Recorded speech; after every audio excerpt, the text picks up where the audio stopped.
streaming only on Peacock. What do you know about Dr. Dunch? He was charming, intelligent. My patients mean everything to me. Based on the unbelievable true story. I can't make sense of it. Dunch has 2 deaths that we know of. The state of Texas has executed people for less. It's like he knew what he was supposed to do. And he did the exact opposite. Dr. Death, starring Joshua Jackson with Christian Slater and Alec Baldwin. I am going to fix you. All episodes streaming now, only on Peacock.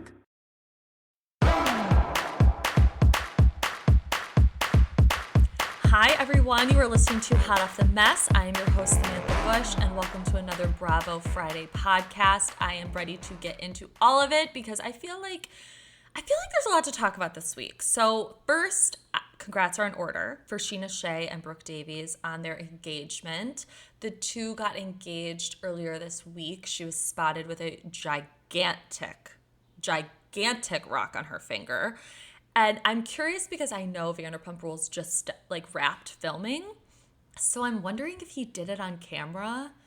I hope he didn't. And I know that might be controversial, but I already have this feeling this man, this Australian rugby player, is a little bit of a thirst monster. So I hope he did it off camera just to kind of show everyone, listen, I'm really in love with Sheena. I do, it's not just about the fame and the Instagram ads. Because, okay, one of the things I don't love Randall and Lala. I'm not their biggest fan, but I don't hate them.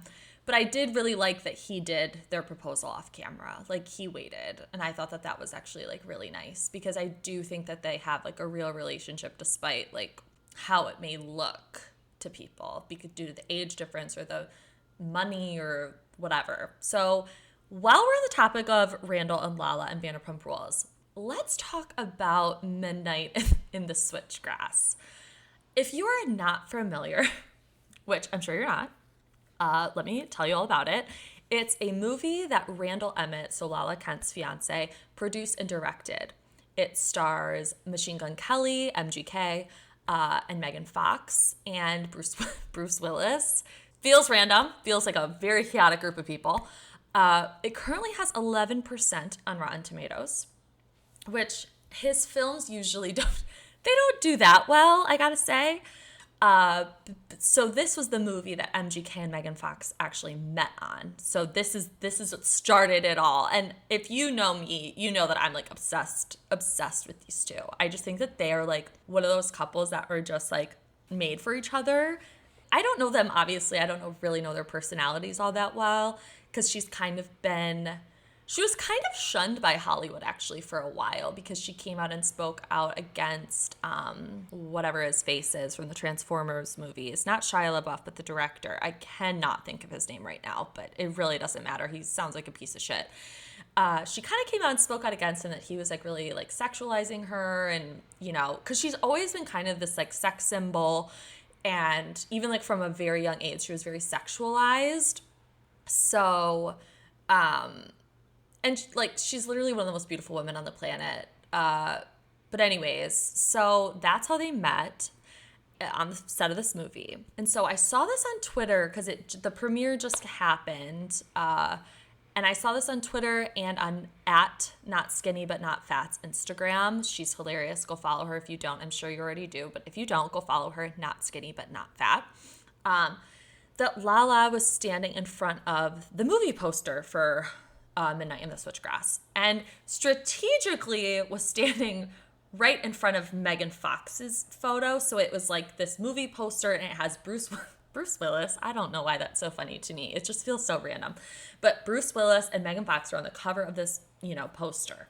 And Lala's standing directly in front of her. You cannot tell that Megan would even be on the poster. And then also, up at the very top where it says, who's starring in the movie, it will say, Megan Fox, Bruce Willis, and another actor. They didn't put Machine Gun Kelly on the poster, but, because I don't know. I don't know, what type of role he was playing. But anyways, so over the credit of Megan Fox, she wrote, "So excited for this." So you would have literally no idea that Megan Fox was even in this movie. And I just have to know why. Like, I need to know the tea. So I did I did a shallow dive, light investigating into this, because if you really think about it, if you follow these two people, Megan Fox or Machine Gun Kelly, they have done zero promotion for this movie. Zero. Nothing on their Instagram, like nothing. They weren't at the premiere of the movie, which is like very strange, because I mean, like, you'd think that they would be there just based off of like sentimental value, like they're so in love, they're soulmates, and this is how they met. Like, this was like the movie that brought them together. So like, you'd think that that would like be a huge selling point for them to go, and also for the movie to do well.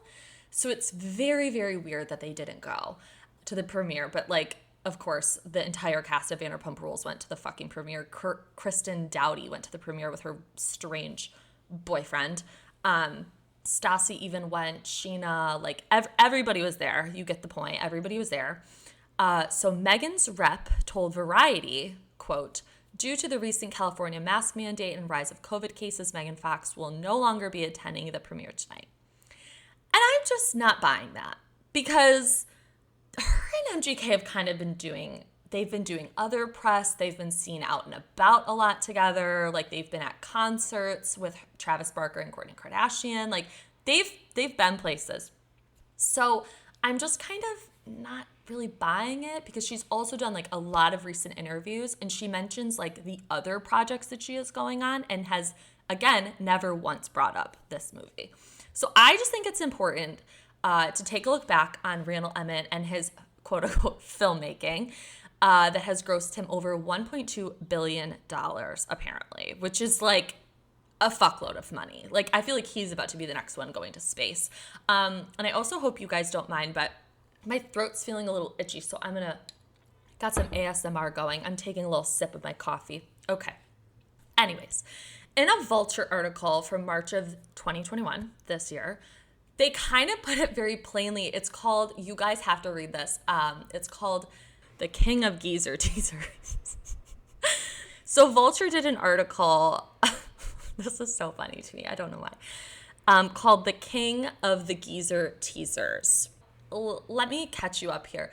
Randall has done a lot of films recently, specifically with like Al Pacino or Robert De Niro or Bruce Willis. Like, so they're the geezers, clearly. No offense, but they are. So that's why it's called that. And like, it's got this like really funny, like kind of caricature of like Randall in the middle, like surrounded by all these like quote unquote geezers. It's just it's funny artwork. Please go check it out. It's on Vulture. But so anyways, so Vulture put out this article, and in it they said, quote, "There's a crude, blunt brilliance to Emmett's filmmaking formula.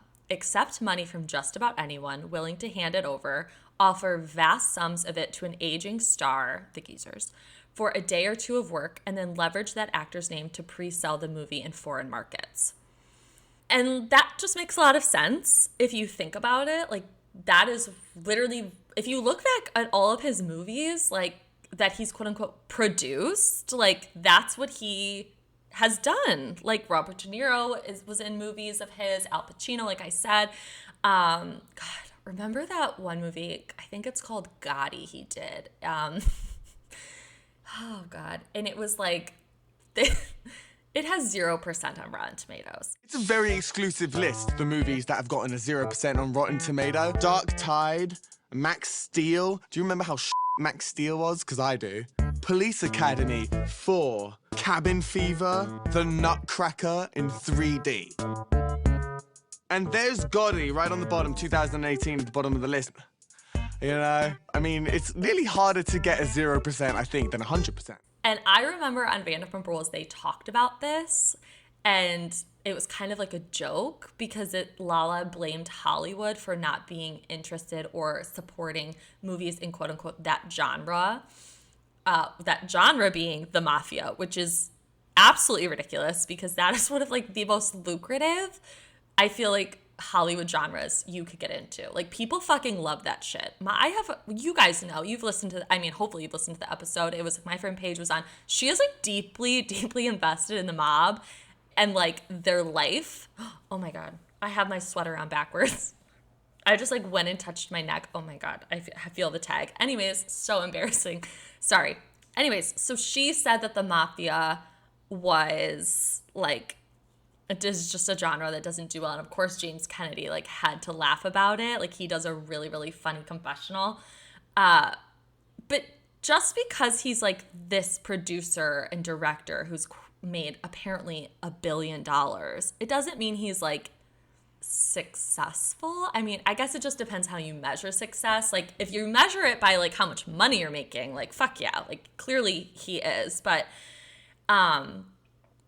in the same article, they state that he, quote, begged Marty, so Martin Scorsese, Marty, for a script that he couldn't get financed so that he could finance it for him. A producer who has worked with Emmett told the author of this article that the film turned out to be Silence, which had languished in development for decades before Emmett helped Scorsese find some of the money that finally got made.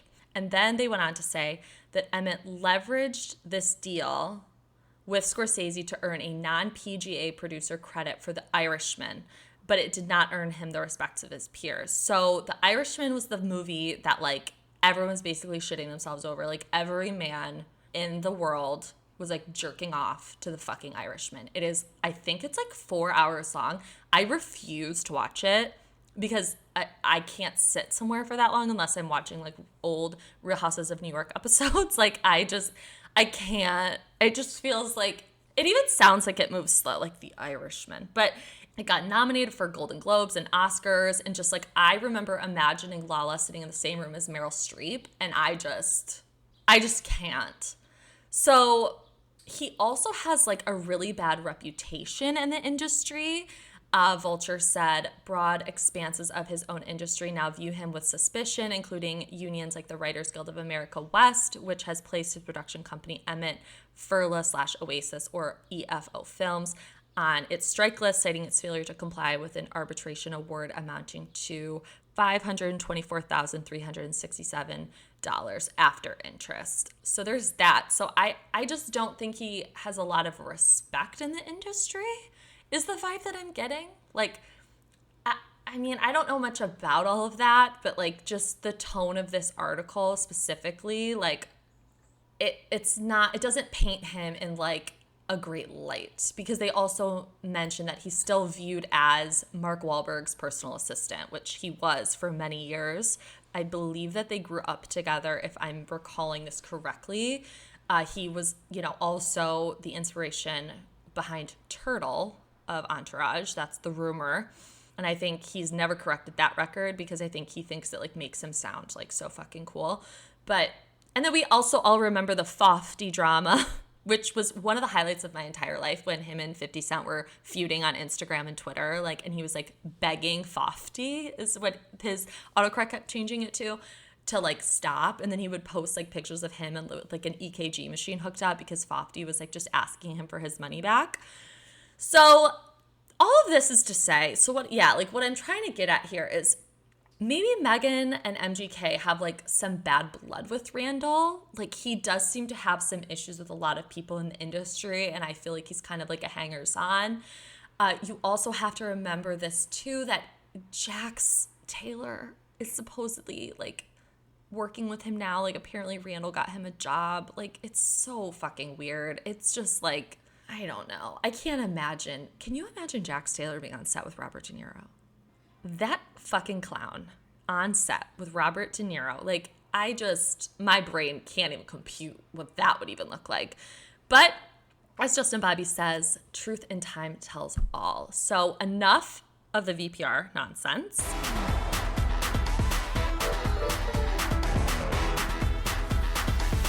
Let's talk Real Housewives of Potomac.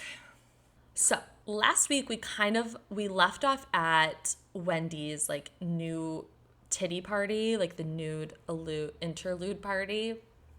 And you can definitely tell that there's tension between a lot of the ladies. Like, what I love about Housewives is when there's a lot of different layers, like when it's not just two people always going at each other. I mean, Karen and Giselle will always and forever feud, but there's also other things going on. Like, I think Robin and Karen kind of don't really fuck with each other. There's also the Wendy and Mia issue, who's the new housewife, who I'm very intrigued by. I am curious to see what happens with her. But I trust Wendy's judgment.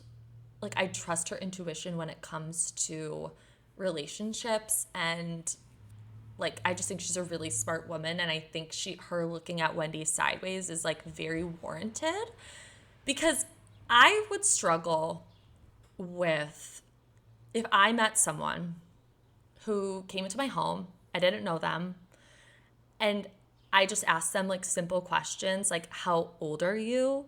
And she couldn't answer. I would be like, you're a fucking idiot. Like, what do you mean you don't know how old you are? It was just like, that to me like set a tone. And I think it did with Wendy too, where she was like, what?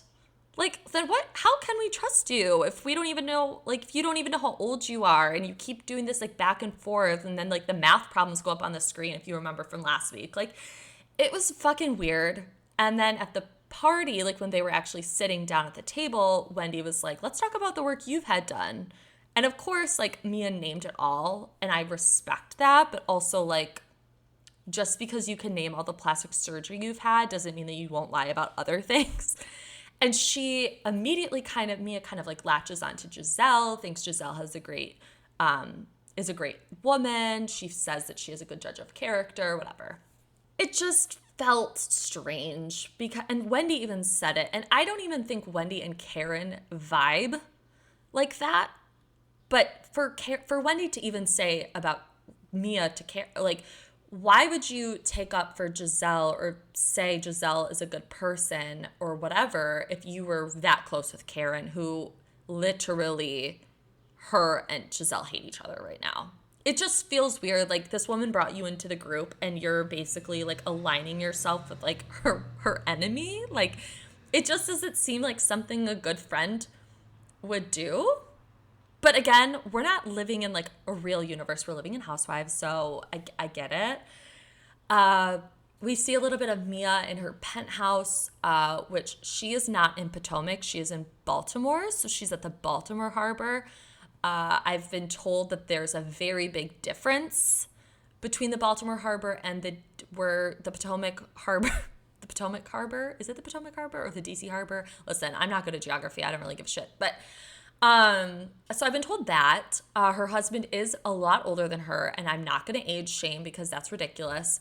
Because, you know, who doesn't love an older man? But they seem to have like a fine dynamic. Like, you know, she's taking over the businesses. He's, you know, built quote unquote an empire, you know, whatever. I kind of thought that scene was like kind of boring. Like, I don't know. I don't need to like see you like make eggs with your kids. It's not something I'm necessarily into. And I also, seeing these children in these penthouses, like, hers seemed a little bit more child friendly than Ashley's. Like, I need Ashley to get the fuck out of there. It is like tons of sharp corners, like mirrored tables. Like, it just gives me so much anxiety to watch Baby Dean like run into walls with his little toy car. Like, it just stresses me out. You know, we see Ashley's mom Sheila come over, who I think she just fucking hates Michael, and she just tolerates the fact that he pays her bills. Like, she hates him. Even Ashley in the confessionals is like, they hugged. It's like, well, I would hope so. You've been married for 8 years, and this is your mother. So I would hope that your husband and your mother hug. But we're scraping the bottom of the barrel. Scraping the bottom of the barrel. Candace is a busy little worker bee. She is getting her master's at Howard. She's a singer, an actress. I'm really enjoying seeing her and Chris together in confessionals. I think that they actually have like a really good rapport with each other, and they seem to have like a lot of fun. Then Karen throws her love lunch. So obviously Robin's not coming with Juan, because Karen always has a lot to say about Robin and Juan, and Robin's like, go fuck yourself. Giselle's obviously not coming, because she even admitted this episode that, what's his face? See, I'm not good at this. I don't know why I do this.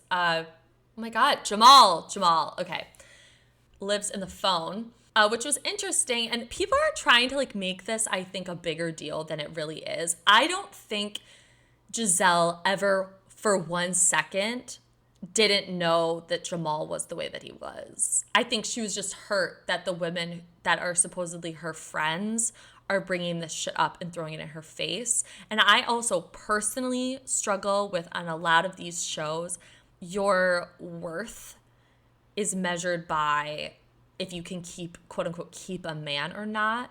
Like, that's fucked up. And that's some like old school like nonsense that I just don't agree with. Like, Karen says it a lot. I know on Atlanta they say it to Kenya a lot. It just makes me uncomfortable because they're like, well, you can't keep a man. It's like, why would she want to? She doesn't need to. She's fine. Do I think that Giselle is a beautiful woman and smart and funny and can get any guy she wants? Yes, but at this time, I think she does really struggle with relationships, and like I totally am empathetic and understanding of that because I myself struggle. So like I tweeted the other day, and this was like really embarrassing. I don't know why I'm even talking about it, but that's why we're here.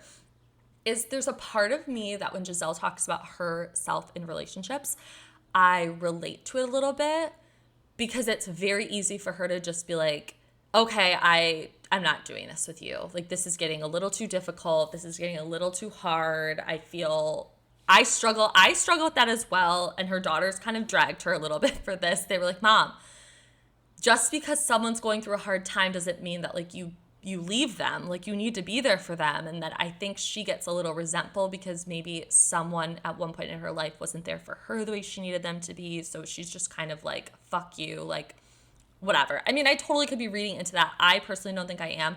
There is a scene where she's in therapy in season 4 with Dr. Ken, and she talks about her and Sherman, which is her ex-boyfriend. And like, it's just a really vulnerable scene with Giselle, and I just highly recommend everybody go back and rewatch that. It's in season 4. You'll find it, I'm sure. But anyways, so yeah, I don't love that. And then, so Karen has her love lunch. Everyone comes. Candace comes. And I was proud of Candace for coming. And I liked that because her and Karen really do, I think, have a very real, or they did have a very real friendship. And it was like, it felt really natural, where I think the relationship Karen had with like Monique, it felt very for the show. And I feel like Candace and Karen really talked a lot outside of the show. And Karen really took on like a motherly big sister type of role with her. And I just think Candace is like really, really hurt by that whole relationship with Karen and Monique. And I heard that they don't speak Karen and Monique like at all. Karen is probably like, okay, you're off the show. You can't do anything for me anymore. But so everyone came over. The husbands came. Chris Bassett is always in some sort of look. He is always thrown together a turtleneck with a blazer and an ascot and like this man, like, he takes risks, and I appreciate it, but also I wish he would like maybe rein it in, you know? Like, you know how they always say like put on all the jewelry you want and then like take off a couple pieces and like then you'll figure it out. That's kind of what I want him to do, just like with his clothing. Like, it's just a lot. There's always a lot happening. And it always looks like I would be really claustrophobic in his clothes. Like, it's always, and I'm saying this as a woman whose shirt is inside out right now. So I don't know why the fuck I think I could talk about anything what people are wearing. It's like so embarrassing, but know thyself, you know, be self-aware. Okay, so now they're playing the Newlywed Game. And obviously Wendy and Eddie win because I feel like they do have like a real nice relationship. I feel like they're very much in love and happy, and I think he's supportive and vice versa. And Mia bugs me. I'm going to say I like her. I think I'm going to like her as a housewife. That doesn't mean she's not going to bug me. I also struggle with this idea that just because a woman doesn't really fuck with you or, you know, or something, she's automatically jealous. She's automatically jealous of you. That's not the case. Like, I don't think Wendy is jealous of fucking Mia, okay? I think there might be some jealousy with Mia towards Wendy. I mean, it feels, the way that she was reacting to how much Eddie and Wendy, like, got along, it felt weird. She looked kind of jealous. It was, and I don't know why, because I think Mia and her husband have a good relationship. It's obviously just different because her husband is 68, I think she said. And she's 36. Like, I get it. Like, your husband's pushing 70, babe. I'd be jealous too if, like, my friend had a husband like Eddie and my, husband's like wanting to move to Florida to a retirement village. Like, I would be annoyed. But that bugs me because it's like, I just don't think Wendy really, I don't think that they vibe. I don't think that they have much in common personality-wise. So we'll see. I'm excited to see where the season goes. I think it will be really, really good. I'm excited to watch Mia throw salad at Candace, and Candace, like, with her little baby kangaroo arms, like, has to, like, reach over the counter to, like, get, like, a piece of, like, baby spinach and, like, throw it at Mia. It's really funny. I can't wait for that. But so that's Potomac this week. I feel like things happened, but I feel like it's just setting the stage. And next week we get to see Juan yell at Robin for being depressed and wanting to sleep, which I can't wait to scream about that.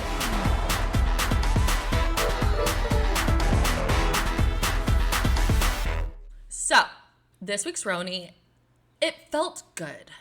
I'm just going to say that. It felt really good.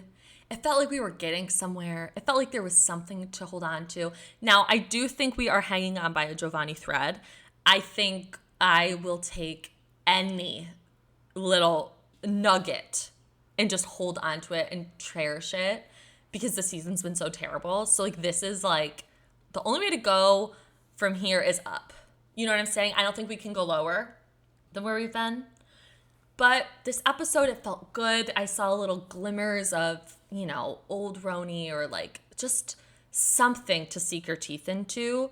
Now, I'm struggling personally with this idea of this Bershawn-Sonia situation. I think that they were both out of line, but I'm so protective of Sonia. I think she's like a really, really beautiful, good person. There's a part of her that feels so, I don't want to say the word broken, but she's actually very private. I'll get into that later when I talk about the seance, but she does a lot of things to, like, protect herself, I think, like being the class clown or the funny girl. I know she quotes Fanny Bryce all the time, which I love because I love Funny Girl, the movie with Barbra Streisand. Please go watch it. It gave Barbara her first Oscar. So anyways, and Fanny Bryce's birthday is October 29th, as is mine. Anyways, so Sonia, I just don't like that Bershawn came so hard at her because it didn't feel like it was coming from anywhere real. It just felt like Bershawn was making a scene, and I enjoyed it thoroughly because I want something to fucking happen.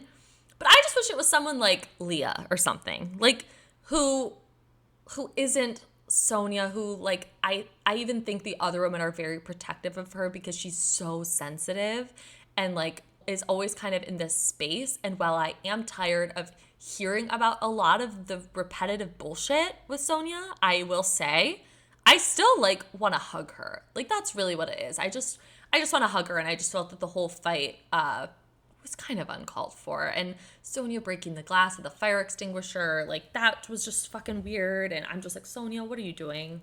Why are you doing this? I'm pissed that production, like, framed it this way where we didn't get to see really any of it.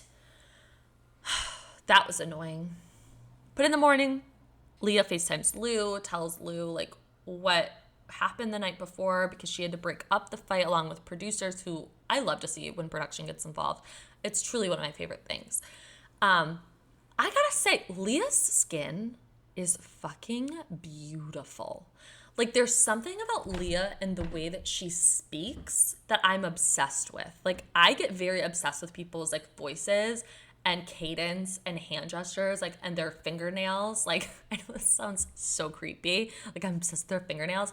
But it's very much like Barbra Streisand, like, the way that she speaks with her hands, and, like, her nails are always really long, and she's got this, like, really interesting way of speaking, and I think Leah does too. And I just, like, love the way Leah speaks. I know that's weird.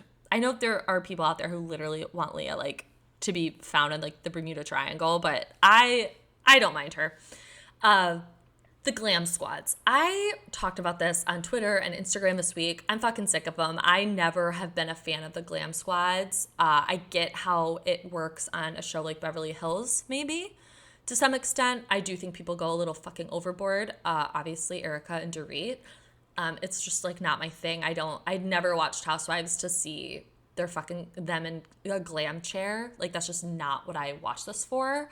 I don't want to know how you get to look the way that you look. I just want you to show up on time and ready to fucking play. I don't need to see your glam squad in a hazmat suit. They looked like the fucking child protection agency creatures from Monsters, Inc. Like, that is when maybe we should take a step back and be like, I don't think this is working. Oh, we don't need glam squads in Salem, Massachusetts during a pandemic. That's just me. I don't think it is necessary. And I also think if your glam squad has to wear foot booties, PPE of all sorts of PPE, like jackets, bonnets, masks, fucking goggles and visors, like maybe we shouldn't be doing this. I don't know. I feel like you can smoke out your eye pretty good on your own. Maybe like throw on some fucking blush.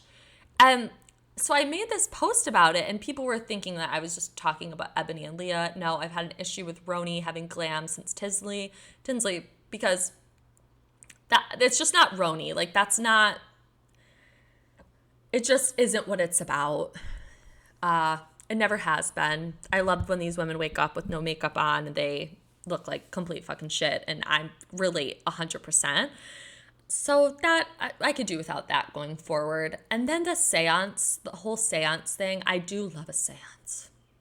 I love a psychic. I love a fortune teller, a voodoo doll. I love tarot cards. I love it all.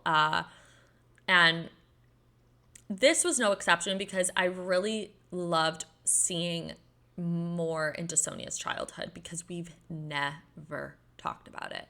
She briefly brought it up back in season 6 when they were in the Berkshires, and she and Ramona had that meltdown in the woods where she was like playing with mud pies, and it was very strange. And then she left on a plane, and Sonia, like brings up the fact that they both had like very abusive childhoods, and that's why like she is so sympathetic towards Ramona when it comes to that stuff. So to hear that like Sonia's dad left her when she was little and it was an alcoholic and her mom had 4 kids and was trying to make it work, like it really made me like love Sonia even more, and I wish that she would feel more comfortable sharing more of that with us.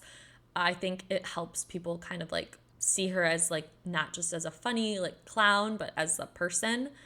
And I think the other women really appreciated that as well. And then, of course, like Ramona, like hearing that her brother died 2 years ago, like that's so sad. That really broke my heart because she brought up something that I think is relatable for a lot of people is like she couldn't fix him. So she had to protect herself and push him away from her. And that's just devastating. You know, no one wants to like that to happen. And I mean, that is her brother. So I don't know. Made me feel sad. But if you guys haven't watched, it's on YouTube. Josh Flagg of $1 Million Listing LA interviews Sonia Morgan because they've been really close friends for like such a long time. They met through the Bravo universe many, many years ago. And they just have a really, really good friendship. And he tries to get deep with her. Like he asks her about her depression, if she struggles with that. They talk about her relationship to Mr. Morgan, how they met. Like they actually knew each other. It was interesting. Her and her ex-husband knew each other for 7 years, and he would like ask her out and she always said no. And then finally she went out with him one day and he literally proposed that day and she got to pick out her 4-carat canary diamond. Absolutely flawless. She said she didn't want to go any bigger because she wanted to still garden. Girl, why are you gardening with a canary diamond? That like gives me anxiety. I will like barely garden with like my fucking earrings that I bought off of Amazon. Like, no, it's just, but then again, I'm not a wasp like Sonia, who I like adore. But she also talks about her childhood, like what her family lives in Tennessee now. It's just really interesting. I won't go on and on about it. It's on YouTube. Please go check it out. It's Josh Flagg and Sonia Morgan. Really, really funny.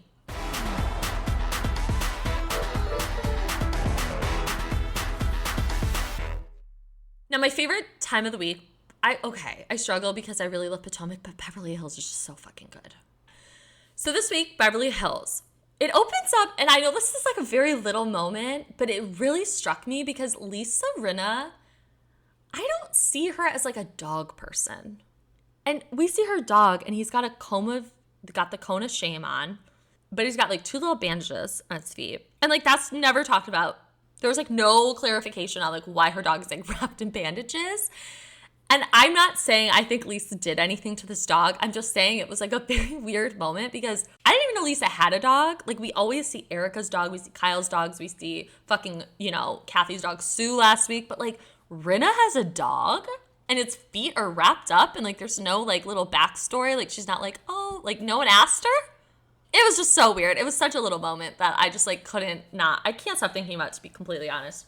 And then, of course, Dorit, we see her. She lives in her closet, much like Mary from Real Houses of Salt Lake City. And I love seeing Dorit with her kids. I think her kids and her have, like, a really, really beautiful, like, relationship. I love her little daughter with her little braids. I thought it was just really cute. And then the whole group is headed to Kyle's La Quinta house. And Kyle, of course, being the very nurturing, motherly gal that she is, she has, like, a ton of fucking food set up. And I got to talk about this because there are about 32 Macintosh apples on the counter. And I'm puzzled. Because if they were lemons, I'd get it. Because people fucking love that, like, feng shui lemon shit. Like, it's ridiculous. But, I mean, if it works, hey, it works. I don't think it worked for Shayna Bedore because that woman's a fucking mess. But whatever. But these are apples. And also, those are the worst flavor of apple. The worst type of apple. The Macintosh ones, like those are the ones like you get your teacher in fucking first grade who you hate. Like you say like the Fuji apple or like the like green apple for like your good teacher. This is like the shitty apple that tastes like fucking crayons. This is like, I was just very confused why there were so many apples. I don't know why. I just had to like talk about that. That and Lisa Rinna's dog. Mysteries. So everyone's there. They all look like they're going to a different event. Like Kyle is in a really relaxed jean with a flannel. Dorit looks like she's in some sort of wetsuit, scuba gear. Sutton is in like a long flowy dress. Crystal's in like this beautiful, very much Heather Dubrow, like very beautiful jacket, like very structured jacket. And then of course my queen Kathy shows up in sweatpants, who I'm obsessed with. And then ask Kyle where there's not a bellman.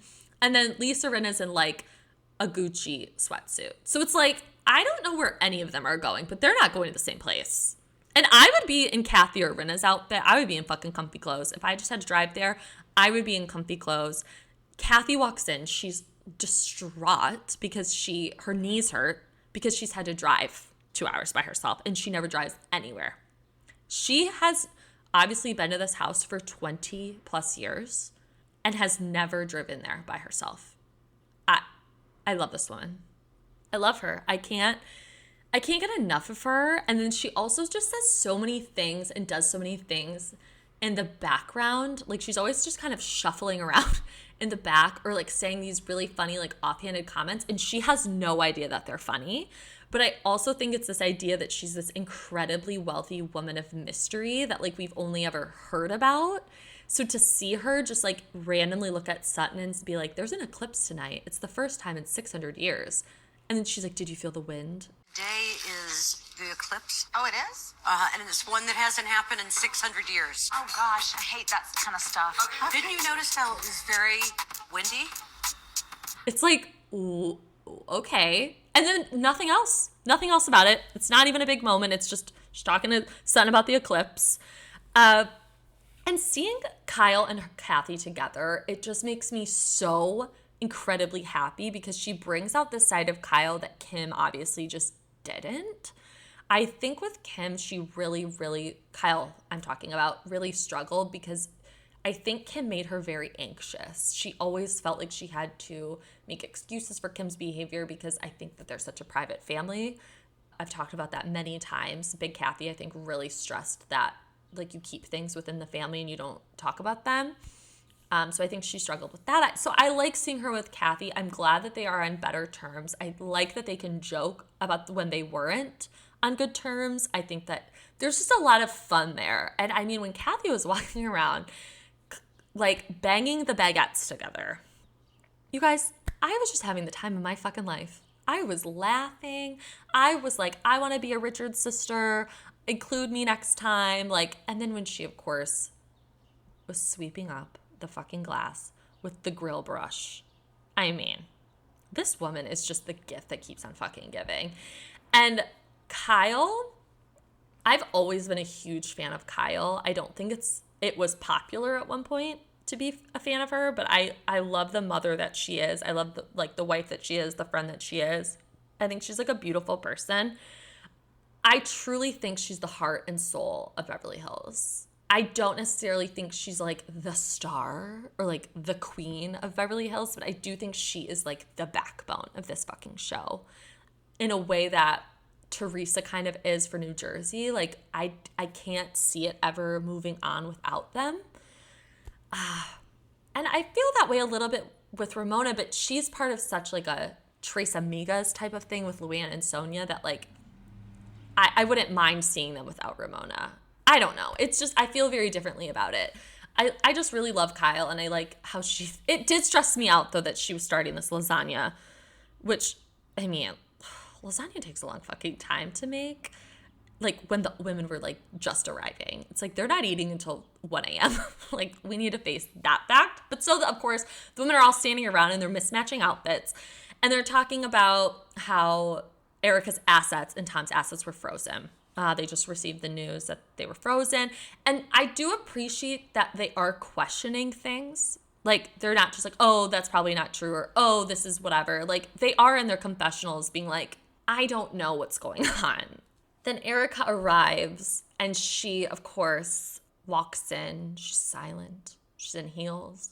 She is received by everybody, hugging her. And she cries the hardest when she sees Kyle, because I think Kyle, again, is so motherly,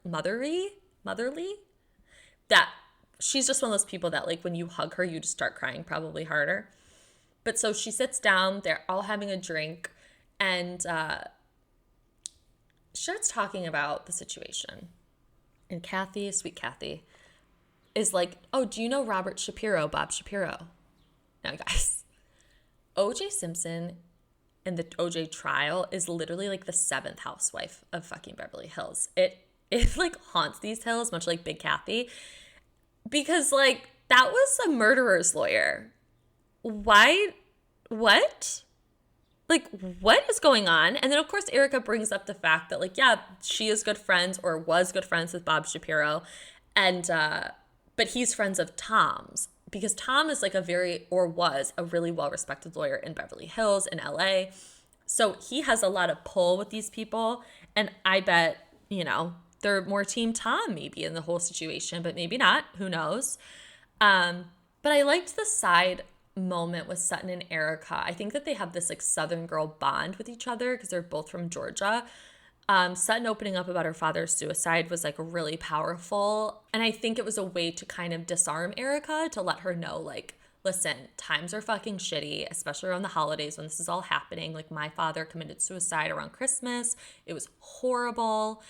And as someone whose grandfather committed suicide, I do appreciate the talk about how it is very complicated for families. Like, I like that she talks about her mom's relationship with her dad versus her relationship. And I think her mom brings up a good point, is like, the relationship you and dad had is not the relationship I had. I was married to this person.